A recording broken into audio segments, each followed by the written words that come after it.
Well, it's time now to go through the morning's papers with journalist and author Nikki Hodgson and editor of Spiked Online, Tom Slater. And here they are. Great to have you both this early in the morning. Best way to start the day, I say.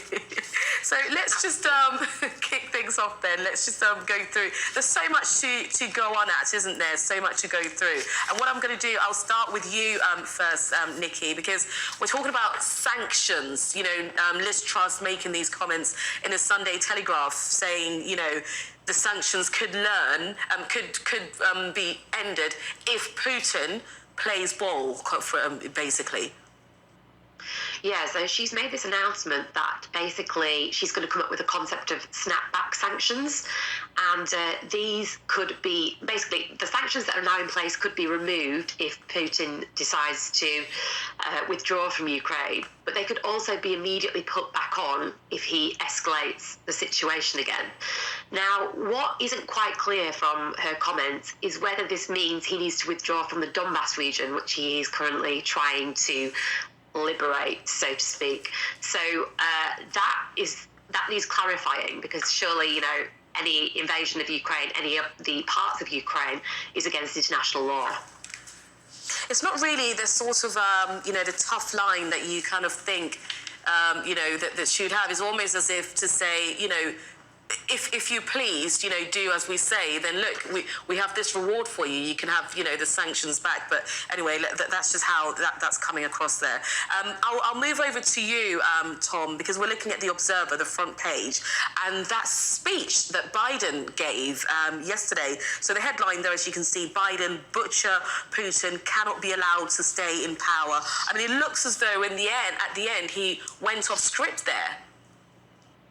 Yeah, and this is a remarkable kind of unforced error, really, from Biden here. So at the end of his speech in Poland, in Warsaw, talking about how Europe has to kind of steel itself for the conflict ahead in the years to come against Russia, he puts this line out there, just, for God's sake, this man cannot remain in power. It kind of sounds like he stumbles over it. It was very quickly walked back by officials who suggested that he wasn't talking about regime change within Russia. He was talking about Russia ending its power, its influence over Ukrainian territory, and not trying to assert it over the wider region. But this is just such an incredibly reckless thing to throw out there. Obviously, everyone's behind the Ukrainian resistance. No one's a fan of Vladimir Putin. But at the same time, this plays into Putin's hand to suggest that this is just about the West trying to attack Russia, trying to attack me, that this is not really about defending Ukrainian sovereignty, that the West are not being defensive here, they're being offensive. And I think it just reminds us that, you know, when Biden came back into power, people were saying the adults are back in the room, and yet throughout this crisis, his loose talk has been a problem time and again. And at times like this, when, you know, history is really asking a lot more of our leaders, this is not the sort of thing that you should see the President of the United States saying. Absolutely. While many people may be thinking that, I think a lot of people are expecting the leaders to thread that fine line of diplomacy, aren't they? Nikki, the Mirror's front page is an interesting one, isn't it? Looking at the tour of the Caribbean that Kate and William have had, which hasn't gone very well, if we're being very honest about it. But William's suggesting that actually somebody other than the royal family could be in charge of the Commonwealth. Yes, I mean, thank goodness William has had the gumption to realise that the tour hasn't gone well. The optics have been terrible. You know, there was images of Kate and William shaking hands with children behind a wire fence. It's kind of smacked of colonialism.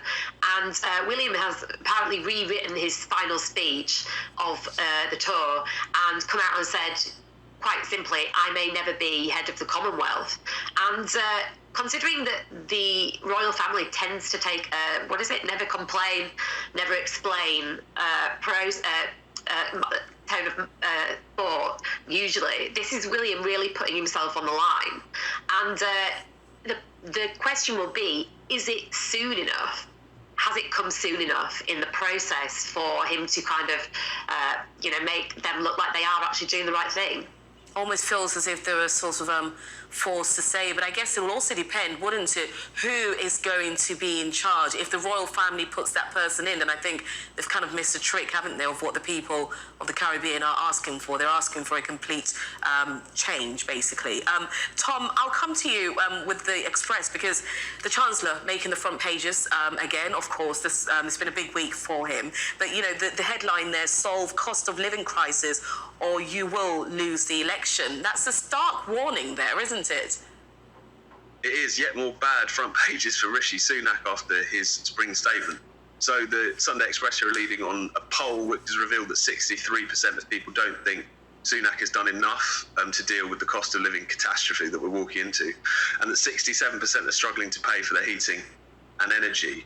And it just really underscores, I think, what a bad week it's been for the Chancellor. I mean, he had so little to offer people, particularly those who are going to be most hardest hit by the hike in fuel bills, and as well as, you know, soaring prices, which is affecting absolutely everyone, but particularly those at the bottom end of the scale. And just that kind of sense that despite the fact he's had a kind of halo really throughout most of the pandemic, given the quite effective measures in some respects that he implemented to try and prop the economy up, the shine is coming off at this point because he's just not meeting the challenge that's in front. Tom, thank you very much indeed. And Nikki, thank you as well. Don't go too far though, because we'll be seeing you back here in an hour, and I'll see you guys in just a few minutes' time.